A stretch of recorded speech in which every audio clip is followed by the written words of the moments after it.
자, 중간 프로젝트 1차 시고요. 네. 1시간 반 뒤에 시작하는 중간 프로젝트 1차 시입니다. 자, 오늘 진짜 간단한, 이제부터 사실 여러분들 다 노트북 덮고 그냥 교양으로 들어주셔도 되거든요. 뭐 필기하실 거면 필기하셔도 되는데, 진짜 쉬운 내용일 거라서 그냥 교양 수준으로 가볍게 들어주시면 좋겠습니다. 자, 시작할게요. 일단 우리가 중간 프로젝트 과제가 뭐냐? 제가 저번에 공지를 드렸었는데, 의료 현장의 문제를 해결할 수 있는 인공지능 시스템 구축하기였어요. 시스템 고안 개발하기였어요. 자, 그러면 일단 이 의료 인공지능, 메디컬 AI라는 게 뭐냐? 일단 굉장히 멋있죠? 메드 AI 해놓으면 딱. 근데 이게 뭐냐부터 일단 말씀을 드려보자면 사실 정의 자체는 되게 넓어요. 인공지능이 처음에 자동문도 이라고 할 수 있었던 것처럼 의료 인공지능도 의료 또는 좀 더 폭넓게 헬스케어. 헬스케어라는 용어도 많이 쓰니까 꼭 기억을 해주세요. 검색하실 때 헬스케어라는 키워드로 찾으면 잘 나올 때가 되게 많습니다. 아무튼 저 특정한 도메인 내에서 인공지능 기술을 활용하는 것들 전부 다 메디컬 AI라고 우리가 부릅니다. 그래서 사실 우리가 흔히 생각할 수 있는 건 이런 거죠. 그냥 엑스레이 같은 거 이미지 봤을 때 자동으로 폐렴인지 아닌지 판독해주고 이런 실제 임상 현장에서 사용하는 게 제일 먼저 떠오르겠지만 그게 아니라 그냥 일반 지역 단위에서 활용할 수 있는 일반적인 헬스케어 AI 아니면 뭐 의학 연구나 심지어 뭐 병원 내 자원 관리, 의료 뭐 분배, 자원 분배 이런 데까지도 얼마든지 활용할 수 있다라는 거예요. 자, 그러면 이걸 이해하시는 게 딱 중요한데, 의료 분야에서 AI를 도입했을 때의 강점이 뭐냐? 이거를 여러분들이 정확하게 이해를 하고 계셔야 어느 포인트에 여러분들이 AI를 집어넣을 수 있는지를 판단을 하실 수가 있겠죠. 그래서 제 나름대로 정리를 해봤는데, 자, 지금부터 제가 하는 거는 어느 교과서에 기반한 게 아니에요. 그냥 제 뇌피셜이에요. 물론, 네. 어느 정도 경험에 기반한 뇌피셜, 많이 이런 쪽 대회 나가보고 연구 많이 해본 거에 기반한 뇌피셜을 말씀드리자면 세 가지가 제일 핵심적인 강점이라고 생각이 들어요. 자, 첫 번째가 높은 접근성인데, 그냥 간단하게 말하자면 어쨌든 우리가 진료를 보려면 의사를 만나야 되죠. 한국에서. 네. 아니면 뭐 하여간 지역 의료기관에 가든지 아니면 대형 병원에 가든지 아니면 뭐 하다못해 닥터나우에다 물어보든지 어쨌든 어떤 의료진의 개입이 필요하죠. 근데 이 인공지능이라는 건 어쨌든 사실 AI의 좀 기본 컨셉이 이거잖아요. 인간의 일을 대체할 수 있는 무언가 전자두뇌 같은 걸 만든다. 굉장히 진부한 비유로 하자면. 그래서 사실 의료 인력의 직접적인 도움을 받지 않고도 누구나 지역 환경에서 간편하게 의료 서비스를 이용 가능하게 만들어준다가 AI의 가장 중요한 활용 포인트라고 생각이 듭니다. 그래서 지역 환경이라는 말이 뭐냐면 지역이 진짜 막 지방 이런 얘기를 하는 게 아니라 그냥 의료 현장이 아닌 병원이 아닌 일상 속을 전부 다 지역이라고 부른다 생각해 주시면 돼요. 의료 인공지능 할 때는. 자, 그 다음에 객관화 자동화된 지표 제공 이것도 되게 중요한데 사실 생각보다 여러분들이 진단 기준을 보다 보면 은근히 모호한 것들이 있거든요. 예를 들어서 뭐 신경학적 검사 같은 걸 할 때도 신경과에서 어떠한 자극을 줬을 때 반응이 어느 정도 나오면 척도 몇, 어느 정도 나오면 척도 몇 이런 식으로 우리가 측정을 하는데 사람마다 이 정도면 스케일 빵인데 이 정도면 스케일 1인데 이런 거 해석이 굉장히 갈릴 수가 있어요. 이런 걸 우리가 인터프리티브 바이어스 인터프리티브 데이터라고 부릅니다. 해석이 개입할 수 있는 데이터라는 뜻이죠. 네. 그런데 이런 편차를 AI를 사용하면 어쨌든 같은 결과를 넣었을 때 무조건 같은 지표를 넣었을 때 무조건 같은 결과가 나오잖아요. 그러니까 어떤 객관화된 지표로서 활용할 수 있다라는 거예요. 게다가 일단 AI를 돌리니까 사실 사람이 판단하는 것보다 일반적으로 속도가 더 효율적이고 대량 처리가 가능하죠. 이것도 좀 큰 장점일 수 있어요. 그리고 마지막으로 이제 데이터에 기반한 의료적 판단이라고 되어 있는데, 네. 요거는 뭐냐면 사실 요새 연구 분야에 좀 해당되는 얘기라고 생각을 해주시면 돼요. 사실 요새 데이터를 분석을 해가지고 거기서 새로운 질병 간의 연관관계를 찾아내는 이런 게 인공지능에 정말 많이 활용되고 있는 분야인데 사실 사람이 데이터를 아무리 들여다봤자 아까처럼 막 5천 컴마 200 컴마 3 막 이런 데이터 보면 얼마나 빠르게 그 데이터를 이해할 수 있을까요? 통계적인 분석을 해도. 근데 이 인공지능을 활용하면 거기서 훨씬 더 정확한 패턴들을 그 데이터의 특성에 맞는 아키텍처를 활용해가지고 포착해낼 수 있다는 거죠. 그러니까 이렇게 세 가지가 기본적으로 메디컬에서 AI의 강점이라고 생각을 해주시면 돼요. 반대로 생각하면 이 강점이 개입하기 힘든 곳은 AI를 집어넣는 게 괜한 일일 수 있습니다. 이것도 반대로 생각을 해주셔야 돼요. 네. 무슨 말인지 알겠죠? 예를 들어서 접근성이 딱히 의미가 없고 굉장히 고도화된 의료 자원이 있는 곳에서만 행할 수 있는 뭐 예를 들어 수술 이런 것들은 AI가 접근하기 분명히 힘든 포인트일 수 있다는 거예요. 객관화된 지표가 필요가 없거나 아니면 뭐 데이터에서 뭔가 인사이트를 얻을 필요가 없거나 이런 것들이 있다면 거기는 AI가 개입하기 힘든 포인트라는 말이 될 수도 있는 거예요. 자, 그럼 반대로 의료 분야에서 인공지능의 한계가 뭐가 있느냐? 첫 번째로 이게 좀 제일 메이저한데 법적 문제. 한국에서 법적으로 진단권하는 의사한테밖에 없어요. 그렇기 때문에 네, 그러니까 의사 뭐 하여간 몇 개 있잖아요. 치과 의사, 한의사, 네, 수의사. 아무튼 그 레인지에 있는 사람들만 한국에서 법적으로 진단을 내릴 수 있어요. 무슨 말이냐면 인공지능 프로그램한테는 진단 권한이 없다는 거예요. 그래서 이건 되게 중요한데 여러분들이 연구를 하시든 서비스를 만드시든 의료 인공지능 관련 프로젝트를 할 때는 절대로 이 AI는 무슨 병을 진단할 수 있다라고 쓰시면 안 돼요. 이 워딩은 무조건 지적받습니다. 대신에 뭐라고 하셔야 되냐면 일상 속에서 스크리닝에서 위험을 예측한다. 위험 인자를 미리 조기에 판단한다. 이런 식으로 언급을 하셔야지 진단을 해주는 AI라고 언급하면 그거는 학계에서든 서비스 업계에서든 무조건 빠꾸 먹습니다. 알았죠? 네. 이건 꼭 기억을 해주셔야 되고. 근데 두 번째로 실제로 만들 때는 이게 제일 힘든데 데이터 수집이 일단 진짜 어려워요. 왜냐면 의료정보 자체가 생각해보면 여러분들 갑자기 팔에서 피 뽑아가지고 그 피에 들어있는 막 온갖 데이터들, 유전 정보, 혈액 정보 이런 걸로 누가 막 그냥 연구하겠다. 그러면 솔직히 기분 나쁘잖아요. 기본적으로 법적으로 의료 정보는 가장 위에 있는 민감 개인 정보 중에 하나예요. 무슨 말이냐면 그만큼 데이터의 접근성이 굉장히 낮고 데이터에 접근하기 위해서 굉장히 많은 절차가 필요하다라는 얘기예요. 무슨 말인지 이해되시죠? 그래서 이따가 제가 말씀드릴 텐데 여러분들이 만약에 그냥 도로를 주행하면서 차선을 구분하는 AI를 만들고 싶다. 이러면 진짜 데이터가 널려 있거든요. 근데 예를 들어서 뇌졸중 환자의 정면 얼굴 사진 300장을 구하고 싶다. 이거 굉장히 힘듭니다. 그래서 네. 이쪽은 일단 훈련시키려면 어쨌든 데이터가 필요한데 그 데이터를 모으는 과정 자체가 되게 까다롭고 되게 힘들다라는 거예요. 무슨 말인지 이해되시죠? 네, 이런 것도 있어요. 사실 막 여러분들이 그냥 일반 사람들의 뭐 핸드폰 사용 습관 같은 거를 특정을 해가지고 AI를 만들고 싶다. 그럼 그냥 이런 거 인터넷에다가 그냥 구글 폼 쫙 뿌리면 금방 막 스벅 기프티콘 이런 거 걸면 금방금방 해주잖아요. 데이터 금방 모이는데 그게 아니라 만약에 한 사람의 예를 들어서 혈액 정보를 매일매일 측정을 하고 싶다. 그러면 이거 그 사람이 찬성했고 여러분이 찬성했어도 진행 절대 못 하거든요. 무조건 IRB 서류 찍혀 있어야 되고 여러분 지도 교수님 승인이 있어야 되고 네, 임상평가 승인이 있어야 되고 무조건 다 찍혀 있어야 그 데이터 수집이 가능합니다. 그렇다는 거예요. 그래서 심지어 네, 뭔가 수집하기 쉬울 것 같은 것도 굉장히 제약이 많다 이겁니다. 그리고 마지막으로 설명 가능성에 대한 요구도 있는데 이런 거예요. 전문의가 폐렴이라고 봤대. 근데 어떤 사람이 AI가, 아니, 내 AI가 폐렴 아니라던데? 라고 우겨요. 그러면 이 AI가 사실 아까 그 되게 추상적인 필터 32개 그거 들고 와가지고 이걸로 돌려보니까 폐렴 같은데? 라고 할 수 없다는 거예요. 최소한 굉장히 정확하게 딱 여기가 병변이기 때문에 여기를 우리가 폐렴이라고 봤다. 이런 걸 찾아줄 수 있어야 되는데 그게 굉장히 어렵다는 거죠. 그래서 왜냐면 사실 어떤 의학이라는 것 자체가 사람의 생명이랑 직결이 되다 보니까 어떤 행동을 할 때는 전부 다 확실한 근거가 있어야 되잖아요. 근데 사실 딥러닝처럼 그냥 모든 걸 블랙박스로 의존해버리는 거는 사실 그 근거가 충분히 되지 않아요. 그렇기 때문에 거기서 뭔가 더 발전된 기술이나 발전된 성능을 도입을 해가지고 꼭 설명 가능성까지 챙겨줘야 되는데 여기로 가는 것도 굉장히 어렵다라는 거죠. 그래서 의료 인공지능을 도입을 할 때 이게 되게 큰 챌린지라고 생각을 해주시면 되겠습니다. 자, 그러면 요 강점들과 요 한계들을 종합을 했을 때, 한계에다가 상한선을 그어놓고 강점에다가 하한선을 그었을 때, 이 사이에서 AI가 할 수 있는 현실적인 역할로 뭐가 있느냐? 이렇게 세 가지로 정리를 할 수 있을 것 같은데, 첫 번째로 지역 단위 스크리닝이 있습니다. 요건 뭐냐면, 뭐 그런 거 있잖아요. 일상 속 혈당 체크 AI 뭐 이런 거 있죠? 그냥 요즘 내 운동 패턴을 보고, 요즘 내 심장 주기를 보고, 요즘 내 뭐 수면 변화를 보고, 그냥 뭔가 점점 수면 패턴이 이상해지는데, 너 무슨 병원 있는 것 같다. 이런 거 예측해주는 거 요새 되게 많잖아요. 이런 게 다 지역 단위 스크린이라고 생각하시면 돼요.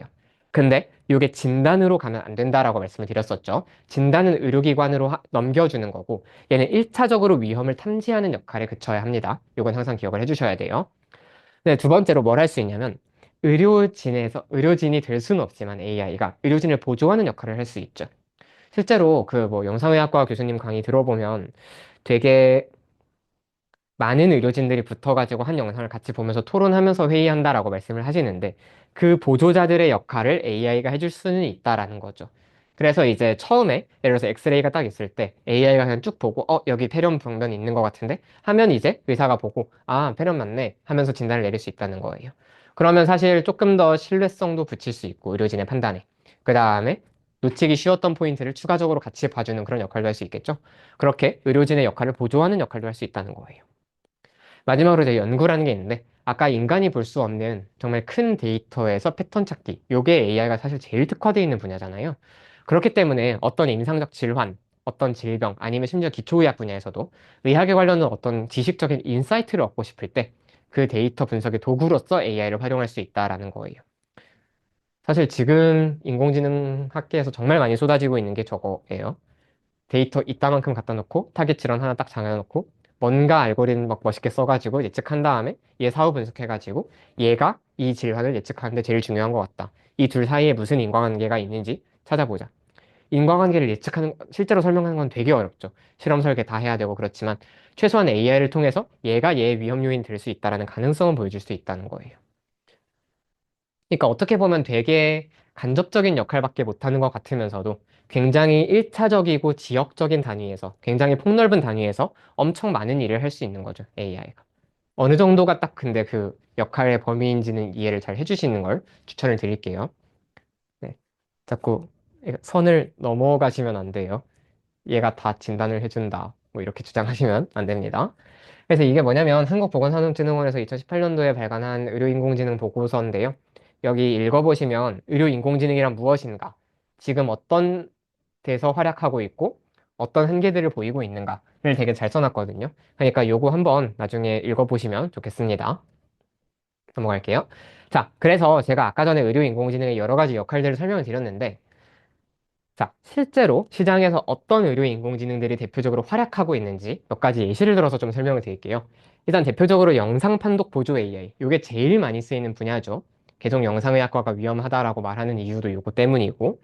근데 사실 위험할지 모르겠어요. 법적으로 진단 권한이 인공지능한테 생기지 않는 이상 영상의학과 전문의가 언제나 최종 판단을 해야 되기 때문에 그렇게 위험한지 모르겠어요.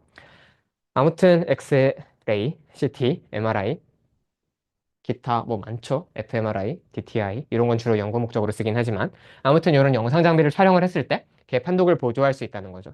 일단 우리가 기본적으로 질환이냐 아니냐는 많이 해봤죠. 우리 수업에서도 심지어 NLP도 써봤고 CNN도 써봤고 요즘은 기술이 사실 어느 정도까지 발전되어 있냐면 그냥 이렇게 엑스레이 한 장 찍어서 주면 어디가 이슈다까지 정확하게 다 특정을 해줘요. 부위별로 예를 들어서 여기가 뭐 폐결핵이 있을 확률 몇 프로, 여기가 뇌종양일 확률 몇 프로 이런 식으로 색깔로 이렇게 쫙 그라데이션 해가지고 위에다가 실제로 보여주거든요. 네, 그 정도까지 많이 발전이 되어 있다. 그럼 얘는 사실 지역 단위에서 활용하는 건 아니죠. 우리가 집에 엑스레이를 갖고 있지는 않으니까 얘는 의료 현장에서 활용하는 거다라고 생각을 해주시면 되겠습니다. 전문적인 임상기관 얘기하는 거예요. 또 이런 것도 있어요. 얘는 이제 지역 단위인데 혈관 질환 예측 AI거든요. 이건 뭐냐면 이제 콜레스테롤, 혈당, 이런 혈액 검사를 했을 때 나오는 수많은 지표들 있잖아요.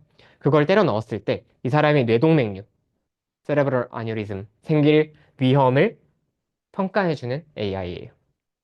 그럼 얘는 사실 지역 단위 스크리닝에 맞겠죠. 제가 아까 말씀드린 여러 역할 중에서는. 그래서 일상 속에서 그냥 이렇게 혈액 검사를 하는 그 지표들을 사람들이 그냥 호기심에서 입력을 해보면 아, 내가 이 정도의 위험을 가지고 있구나. 이거를 제일 기초적인 1차 의료기관이나 아니면 아예 개인의 일상 속에서 스크리닝할 수 있도록 한 거예요.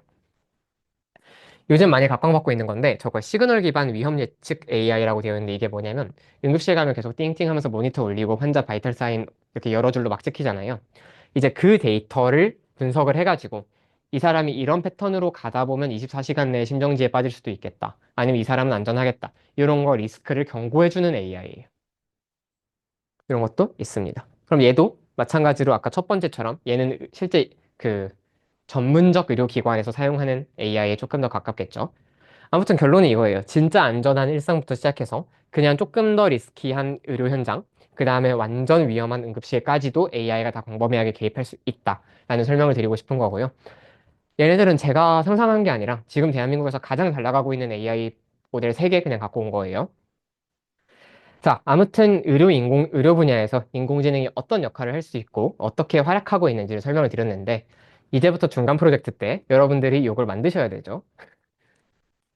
물론 당연히 여러분들 보고 이퀄리티로 만들려고 하지 않을 거고 저도 이퀄리티로 당연히 못 만들어요. 저거는 기업 단위에서 엄청난 연구 자원과 자본과 데이터를 쏟아 부어서 하는 것들이기 때문에 당연히 우리는 이 수준으로 하지 않을 거고 그냥 기본적인 학생 연구 수준에서 다룰 수 있는 정도 레벨로 할 겁니다. 그럼에도 이러한 의료인공지능 시스템을 어떻게 개발하느냐. 이 과정을 지금부터 차근차근 설명을 좀 드려볼게요. 일단 첫 번째로 여기가 제일 어렵죠. 의료 현장 문제인식. 어쨌든 뭔가 문제를 우리가 찾아야겠죠. 아, 사람들이 혈액 검사만 가지고도 뇌동맥류 위험을 평가할 수 있으면 좋겠다. 아, 엑스레이 이미지가 그냥 들어가면 바로 병변 부위를 찾아주면 좋겠다. 아, 그냥 24시간 모니터만 돌려보고 있으면 이 사람이 심정지로 빠져버릴 확률이 얼마나 되는지 알 수 있으면 좋겠다. 이런 것들이 다 의료 현장의 문제인 거죠. 그 다음에 이제 문제의 유형도 다 판단을 해야겠죠. 예측을 하면 사실 뭐 분류 문제거나 회귀 문제일 거고, 요새는 생성도 정말 많이 쓰이고 군집화도 가끔 있고.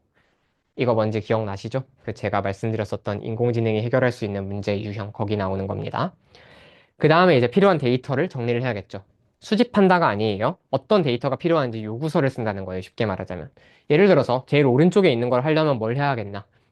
24시간 동안 실제로 응급실에서 수집된 환자의 바이탈 사인과 그래서 이 환자가 심정지가 왔는지 안 왔는지 레이블링 돼 있는 데이터 어마어마하게 많은 수가 필요하겠죠. 성능을 충분히 올리려면. 그런 데이터가 필요하겠다라는 것까지 정리를 한다는 거예요. 여기까지 이제 기획이 됐으면 여기까지가 기획이라고 생각하시면 돼요. 그 다음에 이제 데이터 모아야겠죠. 그러면 진짜 데이터를 전문적으로 모을 수도 있어요. 여러분들이 직접 IRB 다 쓰시고 대학기관과 연계해가지고 여기서 이만큼 데이터를 모아주시라 할 수도 있고 아니면 그냥 인터넷에 이미 다른 사람들이 다른 연구에서 모아놓은 데이터가 정말 많이 인터넷에 있거든요. 걔네들을 활용하실 수도 있겠죠. 그 다음에 그 데이터의 특성을 분석해가지고 여기서 내가 어떻게 이 데이터를 처리해야 되고 어떤 인사이트를 끌어낼 수 있겠구나. 이걸 판단을 한 다음에 이제 거기서 충분히 우리가 이 모델을 만드는데 필요한 특성들, 피처들을 정리를 하고 데이터를 가공까지 해야겠죠. 그렇게 데이터가 다 준비가 됐습니다. 그러면 이제 얘를 훈련시키기 위해서 우리가 무슨 알고리즘을 쓸 건지 머신러닝이냐 딥러닝이냐 딥러닝이면 무슨 아키텍처고 머신러닝이면 뭐 예를 들어서 회귀 기반 쓸 거냐 기하 기반 쓸 거냐 트리 기반 쓸 거냐 되게 다양한 선택지들이 있겠죠. 그 중에 어떤 알고리즘을 쓸지를 선택을 하고 그 다음에 이 데이터를 이제 뭐 표준화 등등 한 다음에 모델 훈련을 쭉 돌립니다. 모델 훈련은 당연히 한 번만 돌리고 끝나지 않아요. 해보면 보통 성능이 굉장히 기괴하게 나오거든요. 진짜 높거나 진짜 낮거나 처음엔 둘 중 하나로 나와요, 보통. 이제 테스트, 예를 들어서 막 트레인셋 어큐러시 99.9% 나와 있으면, 아, 데이터 전처리 잘못했다. 과적함 미쳤다. 생각하시면 되고. 반대로 이제 막 테스트 성능 60%이 정도 나온다. 이진분류인데. 그러면 문제를 잘못 설정했나? 아무튼 되게 다양한 생각들을 하게 되겠죠. 그러면 그럴 때마다 필요에 따라서 데이터 분석을 다시 하셔야 될 수도 있고, 아니면 아예 문제 자체를 재설정하셔야 될 수도 있고, 이 과정을 여러 번 피드백을 합니다. 그러다가 여러분들이 이제 쓸만하다라고 드디어 생각이 되는 평가를 했을 때, 쓸만한 안정된 성능의 모델이 완성이 되면, 거기서 이제 최적화까지 합니다. 최적화라고 하는 건 하이퍼 파라미터 튜닝, 그리드 서치, 크로스 밸리데이션 등등등 얘기하는 거예요. 최적화까지 해가지고, 이제 여기서 모델을 완성을 해요. 그럼 그 다음은 우리가 여기부터는 안 할 거예요. 우린 여기서 끝입니다. 근데 이제 만약에 여러분들이 이걸 진짜 사업화하거나 연구화하고 싶다. 그러면 그 모델을 이제 상용 가능한 형태로 다 함수화를 하시고, 그 다음에 웹이나 앱 개발을 하시고, 그거를 실제로 지역이나 아니면 임상 현장에다가 배포를 하셔가지고, 여러분들의 AI 시스템을 완성하시면 되겠죠.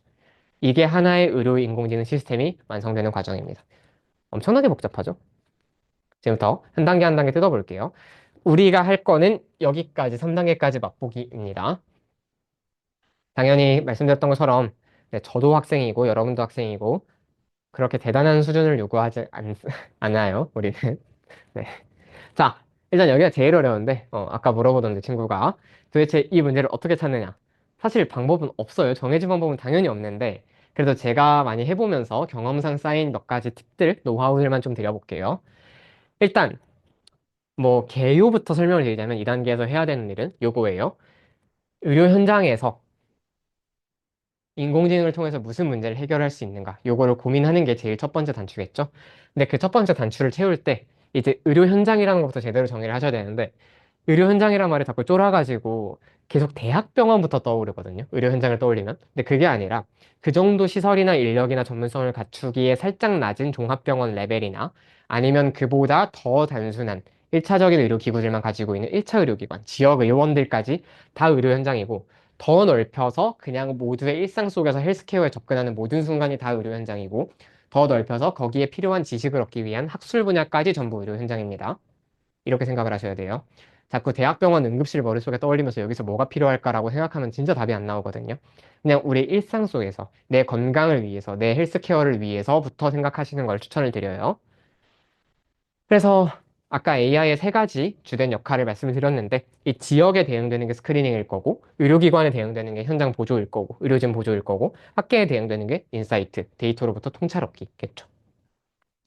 자, 근데 여기서 중요한 게 AI를 그러면 여기다 도입을 할 때 항상 뭘 생각하셔야 되냐면 이 AI를 사용하는 게 여기다가 몇 가지를 써놨는데 저 중에 하나 이상이라도 정말 확실하게 도움을 줄 수 있는가를 꼭 생각을 하셔야 돼요. 예를 들어서 지금 뭔가 프로세스를 하고 있는데 얘는 인간의 개입이 너무 많이 필요해. 그래서 AI를 도입하기도 힘들고 AI를 도입해봤자 그걸 데이터 막 처리하고 정리하는 과정이 더 수고로울 것 같아. 그럼 도입 안 하는 게 맞아요, 이건.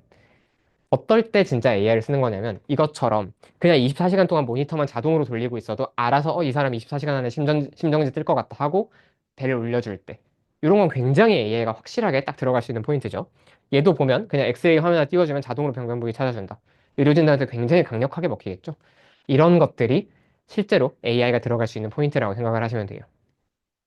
그래서 일단 뭐가 지금 문제인지, 어떤 비효율이나 어떤 낮은 접근성 등등의 이슈가 발생하고 있는지를 먼저 찾고, 그랬을 때 AI를 도입하면 그 문제를 해결해 줄 수 있는가까지 함께 고민을 해주셔야 됩니다. 네, 그래요. 참고로 여기 써놨는데, 네. 여러분들이 실제로 의료인공지능 업계에서 하실 일은 요거죠. 무엇이 문제인지를 전문의로서 판단해 주시는 거. 네. 의료인공지능 기업들 가면 의사 많이 뽑아요. 의사 진짜 많이 뽑는데, 뽑을 때 과는 상관없는데 전문의를 진짜 좋아하거든요. 왜 그러냐면 최소한 인턴 1년 굴러보면서 수련해보면서 온갖 과들 다 다녀보면서 이과에서는 뭐가 문제고 이과에서는 뭐가 비효율적이고 이과에서는 뭘 개선할 수 있는지를 다 알고 있는 사람이 필요한 거예요. 도메인 지식의 제공. 그 다음에 이제 문제 유형 결정하고요. 그냥 이걸로 하고 싶은 게 뭔지. 예를 들어서 위험을 퍼센트로 하고 싶으면 획인 거고 위험을 예 아니오로 평가하고 싶으면 불륜 거고 이런 거죠. 아니면 아예 예를 들어서 자동으로 차트를 써주는 AI를 만들고 싶다. 생성. 요새 되게 핫하죠. 등등. 문제 유형을 결정하시면 되고요. 군집화 설명 안 했습니다. 생성. 프로젝트 끝나고 수업합니다. 그래서 여러분들은 분류나 회귀로 해결할 수 있는 문제 중에 선택해 주시는 것을 강력히 권장드리고요.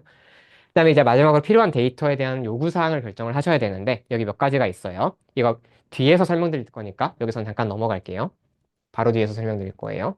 자, 일단 의료 현장 문제 아이디어 얻는 거. 여전히 모호하실 테니까 더 디테일하게 팁을 좀 드려보겠습니다. 어떤 것들을 제일 핵심적으로 참고할 수 있느냐? 첫 번째로 최신 연구활동 제일 좋아요. 그냥 여러분들 관심 있는 분야의 학술지 저널 들어가셔가지고 요즘 어떤 게 핫하고 요즘 AI로 어떤 걸 해결하려고 하고 있고 이런 것들을 학술 활동을 열심히 챙겨보세요. 그러다 보면 아, 이 부분은 내가 더 개선할 수 있겠는데 아니면 이 부분은 뭐 한국 환경의 실정에 맞춰서 새롭게 만들어 볼 수 있겠는데 이 부분은 더 특화시킬 수 있겠는데 이런 포인트들이 분명히 보입니다. 네. 그리고 사실 이런 연구 활동들을 꾸준히 읽다 보면 여기 제가 문제 탐색의 기초 체력이라고 써놨는데 그냥 기본적으로 평소에 일상 속에서 문제를 발견할 수 있는 시각 자체가 그냥 기본적으로 늘어요. 체급 자체가. 이게 굉장히 중요하다고 생각을 해요. 자, 그 다음에 진단 가이드라인 검토라고 되어 있는데, 네. 근데 실제로 읽어보다 보면 사람의 손이 굉장히 많이 들어간다 싶은 부분들이 있을 거예요. 거기가 AI가 효율성을 크게 올려줄 수 있는 분명히 포인트가 있겠죠. 예를 들어서 그냥 이런 거가 있어요. 예를 들어서 갑상선 같은 경우에는 그냥 갑상선 호르몬 T4가 높냐, T3가 높냐, 그 다음에 그 밑에 있는 그 갑상선 호르몬을 생성하게 하는 호르몬 TSH가 높냐, 낮냐 이런 걸로 대충 한 세 단계 내려가면 모든 질환을 다 간별할 수 있거든요. 이런 거는 사실 사람도 다 머릿속에 넣어놓고 사니까 AI가 개입할 부분이 크게 없죠. 근데 그게 아니라 예를 들어서 사람의 특정 폐 사진을 보고 어떤 병변 부위가 어느 정도 비율 이상으로 있을 때 아니면 뭐 예를 들어서 암 같은 거 조직 슬라이드 떼봤을 때 이상한 세포의 비율이 몇 개 이상, 몇 프로 이상일 때 이런 건 사람이 하면 되게 수고로운 일이잖아요. 실제로 병리학 배워보면 그 암세포 전이된 거 개수 하나씩 다 손으로 세거든요. 여기 하나하나 동그라미 쳐가면서 이렇게 세거든요. 이런 것들은 AI가 개입하기 굉장히 쉬운 부분이라는 거죠. 이해되시죠? 굉장히 쉽지 않습니다. 왜냐하면 조직 슬라이드는 파일 크기가 너무 크기 때문에 학습하다가 메모리 초과가 너무 쉽게 나요. 배치 사이즈를 1로 잡아도 컴퓨터가 터집니다. 네. 이미지 한 장 한 장에 수십 기가바이트를 넘어가는 기적의 이미지이기 때문에 병리 슬라이드는 그래요. 아, 네. 더 궁금하시면 저 말고 안상정 교수님한테 물어보시고 여기도 편집해야겠네. 네. 특히 그 아까 전에 제가 말한 딱 그냥 수치로 딱 되는 거. 그래서 고혈압 그냥 140에 90 이상이면 확정, 145월 90 이상이면 확정 이런 거 딱 기준이 명확하잖아요. 그런 거는 사실 사람도 머릿속에 누구나 넣어놓고 살 수 있기 때문에 자동화해서 이득이 크게 없는데 아까 말한 것처럼 영상 판단, 음성 판단, 텍스트 판단처럼 수작업이 많이 들어가는 곳일수록 자동화하기는 힘들지만 자동화했을 때 얻을 수 있는 이득이 되게 크다는 거예요. 요거를 기억을 해주셨으면 좋겠어요. 예를 들어서 만약에 어떤 그 사람의 성대 이상을 판단할 때 목소리를 1분 이상 들어봐야 한다고 쳐요. 근데 그거를 의사가 한 명 한 명 1분씩 들어보고 있으면 하루에 처리할 수 있는 환자 수가 되게 한정적일 텐데 그냥 환자들한테 메일로 전부 다 이 사이트 링크 들어가가지고 목소리 1분씩 녹음하세요 한 다음에 그냥 그 현장에서 AI가 다 판단해가지고 자동으로 딱 결과만 따다다 보내주면 훨씬 더 효율성이 높겠죠. 이런 겁니다. 자, 그리고 이건 우리한테 좀 우울한 일이지만 의료사고나 의료분쟁 사례 검토가 되게 은근히 유용하거든요. 이거를 한국 정부에서 항상 발간을 해줘요. 이번 지난 한 달 동안 이런 걸로 의료사고들이 생겼는데 이걸 보면 앞으로 진료할 때 이런 걸 주의해야 된다라고 의사들한테 가이드라인을 다 주는데 그거를 보면 어느 부분에서 오진이 발생할 수 있고 어느 부분에서 휴먼 에러가 생길 수 있는지 어느 부분이 객관화와 자동화라는 힘으로 해결할 수 있는 부분인지가 굉장히 뚜렷하게 보입니다. 하나씩 설명해 드릴게요. 자, 연구 찾을 때는 펀메드나 바이오 아카이브 쓰시면 됩니다. 펀메드는 대생이면 모르면 안 되고요. 바이오 아카이브는 뭐냐면 여기는 출판된 논문들이 들어가는 곳이고 바이오 아카이브는 연구 성과는 다 나왔는데 출판 직전인 논문들, 프로시딩이라고 불러요. 걔네들이 올라가는 논문입니다. 그래서 여기는 조금 더 검증되어 있고 안전한 논문들이 있는 곳이고 여기는 아직 검증은 안 되었지만 조금 더 최신 트렌드를 따라가는 논문들이 있는 곳이라고 생각해 주시면 돼요. 이게 진단 기준인데 진단 기준은 어디서 찾느냐? 이런 건 그다음에 이런 그냥 깔끔한 표들은 어디서 찾냐면 그 미국에 그냥 웬만한 질병마다 학회가 다 있어요. 뇌졸중이다? 아메리칸 스트로크 어소시에이션. 심장이다? 아메리칸 헐스 어소시에이션. 이런 식으로 학회가 다 있거든요. 거기 홈페이지에 들어가시면 가이드라인즈라고 이렇게 쫙 탭이 있어요. 거기 들어가 보시면 매년 개정하면서 이렇게 어떤 기준일 때 어떻게 진단할 수 있다라는 부분이 나와요. 이 중에서 얘네들은 AI만 갖고도 쉽게 판단할 수 있겠는데 싶은 부분들을 여러분들이 건드릴 수 있습니다. 마지막으로 요게 제가 아까 말씀드린 그건데 그 의료분쟁 사고 그거 그 이름이 진짜 복잡한데 한국의료분쟁조정중재원이라고 하는 기관이 있거든요. 그거 홈페이지 들어가가지고 검색을 해보시면 이렇게 매달 하나씩 월간으로 발간을 해줘요. 엄청 두껍게 발간해주거든요. 그럼 거기에 의료사고가 뭐가 있었고 여기서 의사가 뭘 실수했고 앞으로 뭘 주의하세요까지 다 써주거든요. 그래서 이런 것들을 보면서 아 여기 포인트가 많이 혼동이 발생할 수 있으니까 AI로 이거를 특별히 감별하는 역할을 할 수 있으면 좋겠다라고 여러분들이 파고들 포인트를 찾으셔도 좋습니다. 네. 그 다음에 필요한 데이터를 결정한다. 이거 제가 아까 좀 스킵을 했었는데, 이거 여기서 좀만 설명을 드리자면, 일단 첫 번째로 데이터가 무슨 종류여야 하는가를 좀 여러분들이 명확하게 해주셔야 돼요. 일반 표 데이터. 우리 그거 있죠? 샘플 Y축에 쭉 있고, 혈압, 혈당, 헤모글로빈, 헤마토크릿 등등등 이렇게 있는 거. 이렇게 표 형식으로 딱 정리되는 데이터들을 우리가 정형 데이터, 표 데이터라고 부릅니다. 그럼 그런 게 아닌 것들을 우리가 딥러닝 할 때는 좀 유난히 많이 다뤄봤었죠. 그 중에서 일단 제일 대표적으로 영상 데이터. 정지된 사진, 3D, 그 다음에 비디오, 셋 다 영상으로 퉁칩니다. 데이터를 얘기할 때는. 그 다음에 시계열 데이터 있죠. 우리 방금 RNN 때 했었던 거. 그렇게 타임스텝에 따라서, 시간의 변화에 따라서 기록되는 그런 시계열 데이터도 있을 거고요. 대표적으로 ECG, EEG, 뇌파, 그 다음에 심전도가 시계열 데이터로 볼 수 있어요. 근데 얘네들은 좀 특이한 게 이미지가 딱 이렇게 찍혀서 나오잖아요. 그래서 얘네들을 이미지로 처리할 때도 있고 시계열로 처리할 때도 있어요. 조금 특이합니다. 그 다음에 음성 데이터, 사람의 발화 같은 것도 있을 거고요. 호흡음, 기침 소리 이런 거 다 분석할 수 있습니다. 그런 것도 다 뭔가 인사이트를 얻었는데 굉장히 중요한 지표가 되고요. 실제로 이따가 설명드리겠지만 데이터셋을 여러분들이 구할 수 있는 곳이 인터넷에 정말 많은데 찾아보면 그냥 기침 소리만 몇십만 개 모아놓은 것들도 분명히 있어요. 네. 그리고 마지막 텍스트 데이터. 얘도 시계열인데 왜 별도로 분리를 해놨느냐? 얘는 아까 말씀드린 것처럼 언어를 처리한다는 것 자체가 기술적으로 되게 어려운 일이라서 일반적으로 텍스트는 그냥 시계열로 보진 않고 자연어 처리라는 특별한 기술을 도입해가지고 해결을 합니다. 자, 까지는 당연히 정하셔야 되는 거고 여러분들이 정말 빼먹기 쉬운 거 데이터의 인구 통계학적 특성이 있는데 이게 뭐냐면 예를 들어서 여러분들이 노인을 위한 AI를 만들고 싶다. 예를 들어서 노인의 얼굴을 보고 이 사람이 무슨 리스크를 진단해주는 AI를 만들고 싶다. 근데 학습을 전부 다 20대, 30대 사람으로 돌렸어요. 그럼 이 AI는 그냥 성능이 잘 나와도 현장에 절대 못 쓰거든요. 이게 뭐뭐에 대해서 작동할 수 있냐면 주로는 나이, 연령대, 인종 3개가 제일 키포인트입니다. 요 세 가지가 안 맞는 경우에는 훈련에서 성능이 아무리 잘 나왔어도 실제 현장에서 투입하는 순간 뭔가 성능이 안 나오는 그런 모델이 만들어질 수가 있어요. 무슨 말인지 알겠죠? 뭐 여성한테서 뭔가를 인식하고 싶은 AI를 만들고 싶은데 데이터를 싹 다 남자로 학습시켰다. 당연히 뭔가 수치가 다 안 맞겠죠. 이런 식으로 뭔가 안 맞을 수 있기 때문에 항상 이런 인구 통계학적 특성을 고려를 하셔야 돼요. 그래서 여기 써놓은 것처럼 누구를 위한 모델이 되어야 하는가를 항상 한 번 더 고민을 하시고 거기서부터 이제 누구로부터 얻어진 데이터를 써야 되는가까지 물음을 답하시기 바랍니다. 그리고 마지막 임상적 특성. 너무 심플하게 그냥 뇌졸중을 연구하겠어 라고 이제 결심을 하고 그냥 인터넷에다가 스트로크 데이터셋 딱 쳐가지고 나오는 모든 뇌졸중 데이터를 다 묶어가지고 사용하시는 경우가 정말 많은데 생각보다 모든 질환들은 중증도나 세부 유형에 따라서 되게 다양한 베리에이션들이 있고 되게 임상적으로 나타나는 양상도 달라요. 걔를 다 섞어서 퉁치면 일단 성능도 안 나오고 실제 임상 현상에서의 활용도도 떨어지기 때문에 걔네들을 정확하게 구분을 해주시는 게 좋습니다. 예를 들어서 나는 급성기의 중증 뇌졸중만 타겟팅 하겠어. 이런 식으로. 그러면 사실 만성 뇌졸중 환자들의 사진 무시하는 거죠. 아니면 중증이 아니라 그냥 경증 뇌졸중 환자들 사진 무시하는 거죠. 이런 식으로 수집하는 겁니다. 그래요. 자, 이제 데이터 수집해 봅시다. 이제 필요한 조건에 맞춰서 데이터를 수집을 해야 되는데 당연히 제일 좋은 방법은 직접 수집이에요.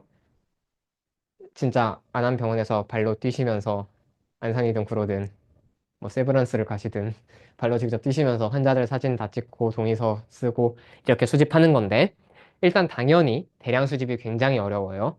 네. 현실적으로 학생 연구에서 쓰는 데이터가 100샘플 넘는 경우도 진짜 드물거든요. 그래서 굉장히 일단 얻기가 힘들다라는 걸 말씀드리고 그 다음에 써야 되는 서류가 많습니다. 네, 아까 말씀드린 것처럼 개인 의료 정보가 가장 등급이 높은 민간 정보 중에 하나이기 때문에, 네, IRB 같은 것도 써야 되고, 뭐 동의도 구해야 되고 되게 절차가 많이 복잡해요. 네, 그렇습니다. 그래서 좋은 대안이 뭐가 있냐? 인터넷에 이미 수많은 사람들이 연구 프로젝트 등등등을 진행하면서 수집해 놓은 대규모 공개 데이터들이 정말 많이 있습니다. 그래서 이거를 좋은 대안으로 활용하실 수가 있어요. 그래서 실제로 찾아보면 여러분들이 원하는 거 웬만하면 다 인터넷에 있긴 있거든요. 찾아보면. 근데 이제 문제는 뭐냐? 여러분들이 딱 원하는 방금 전 페이지에서 이제 여러분들이 요구사항, 이 명세를 다 썼을 텐데 여기에 딱 맞는 데이터를 찾기가 어렵다는 거죠. 얘는 애초부터 여러분들이 요구사항에 맞춰서 데이터를 모으는 걸 테니까 1번으로 가면 데이터 정확도는 굉장히 높고 품질도 굉장히 높아요. 근데 2번으로 가면 데이터를 얻기도 쉽고 양도 많지만 그거에 비해서 상대적으로 여러분들이 원하는 딱 맞는 데이터는 아니기 때문에 뭔가 추가적인 후가공의 필요성이 굉장히 높다라는 거 정도 이해를 해주세요. 예를 들어서 여러분들은 배경이 없는 얼굴 사진만 딱 갖고 싶은데 모든 사진에 되게 막 화려한 자연 배경이 막 들어가 있고 이러면 되게 피곤하겠죠?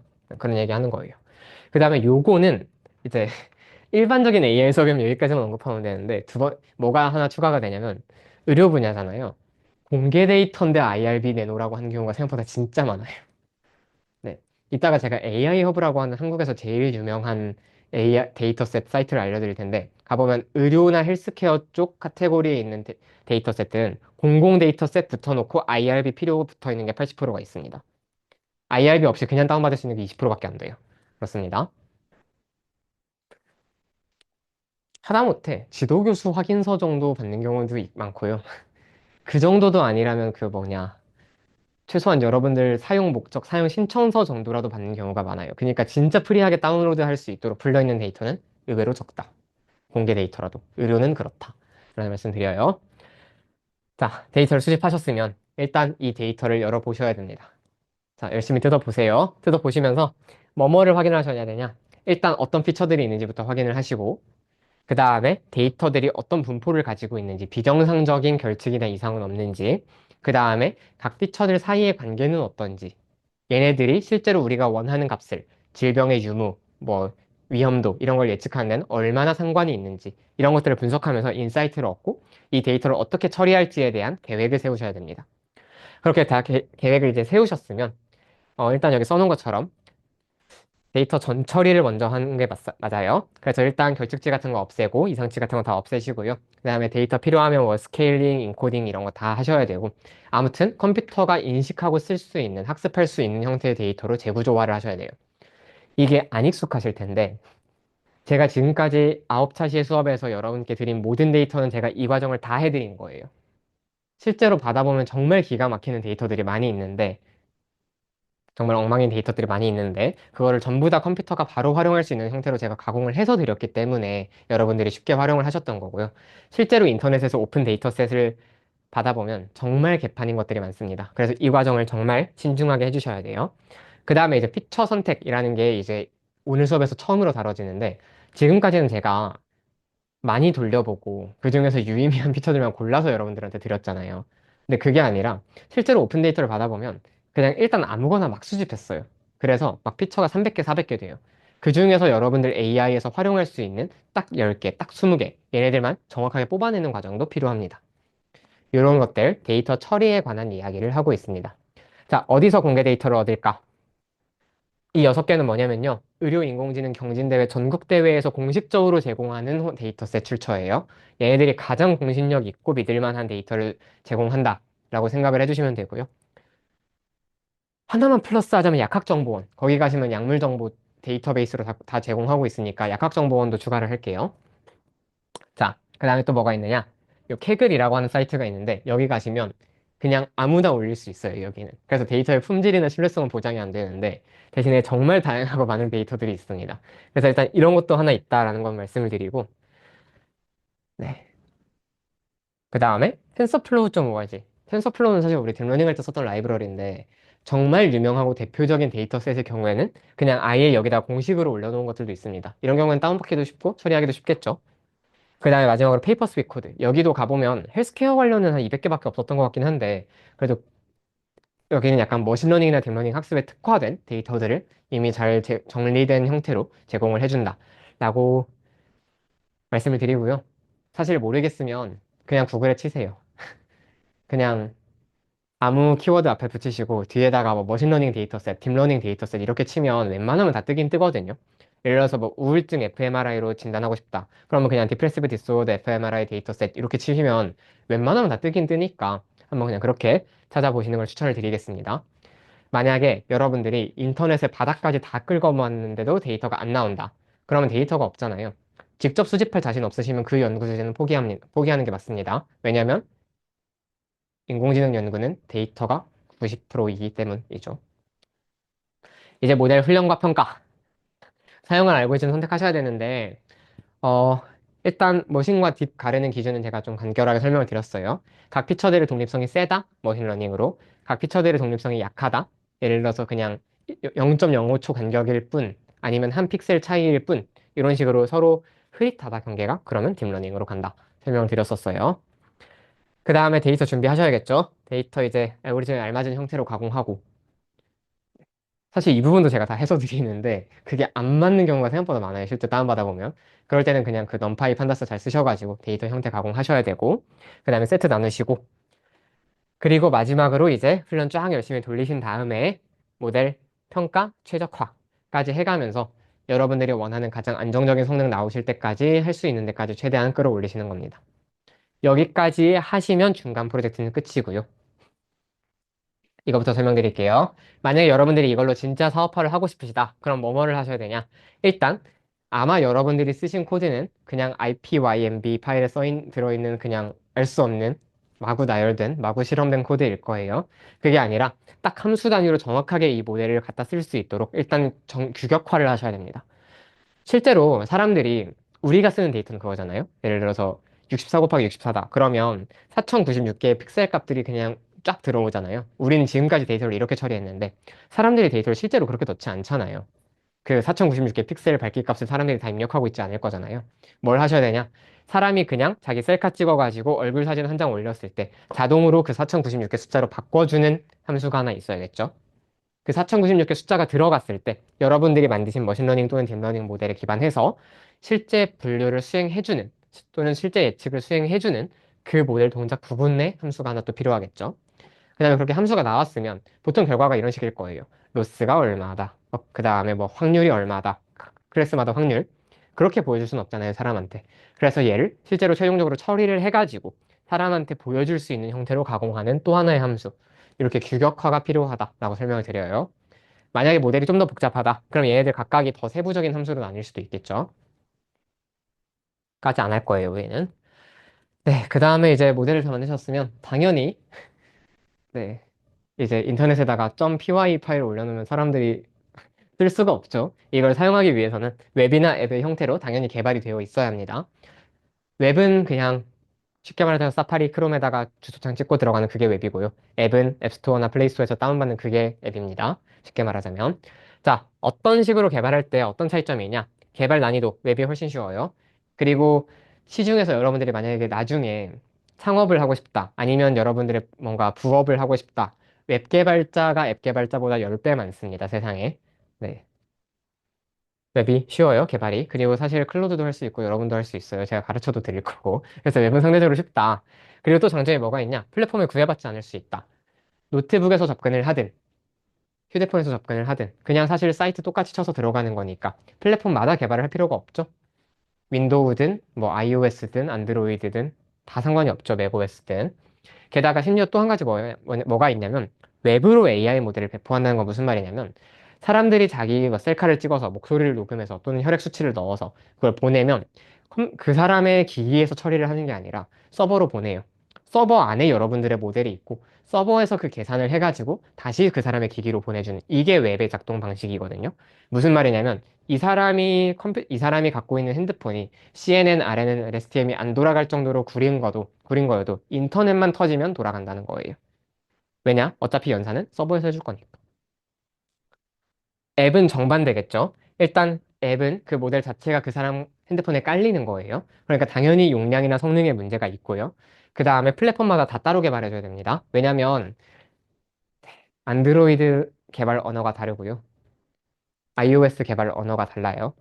프로그래밍 언어 자체가 아예 다릅니다. 네. 뭐 쓰더라? 코틀린, 스위프트가 아닙니다. 아무튼 그래요. 자, 그럼 이제 방향도 있겠죠? 앱이 더 좋은 부분들. 자, 일단 앱 뭐가 좋냐? 웹에 들어갈 필요가 없죠. 그냥 여러분 핸드폰 바탕화면에 바로 깔려 있을 테니까. 사용성과 접근성이 매우 높다. 그 다음에 휴대폰이 어쨌든 그 자체에 깔려 있는 거기 때문에 핸드폰 카메라, 센서 이런 데 접근하는 게 훨씬 더 편리합니다.